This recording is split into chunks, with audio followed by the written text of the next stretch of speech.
నీవు అన్ని విషయములలోనూ వర్ధిల్లుచు సౌఖ్యముగా ఉండవలనని ప్రార్థించుచున్నాను.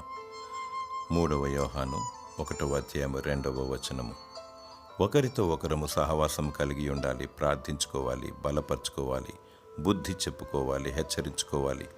విశ్వాసమందు నిలకడగా ఉండి అన్ని విషయములందు వర్ధిల్లాలి. నీవు వెళ్ళే ఉద్యోగంలో, కాలేజీలో మరియు ప్రతి చోట మంచి వ్యక్తుల స్నేహం కొరకు ప్రార్థించాలి.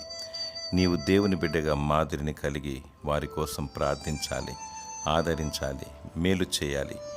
దేవునికి మహిమ, ఇతరులకు మేలు, నీకు దీవెన కలుగులాగున జీవించాలి. నీకోసం కూడా ప్రార్థించేవారు ఎందరో ఉన్నారు. వారిని బట్టి దేవుని స్తుతించు.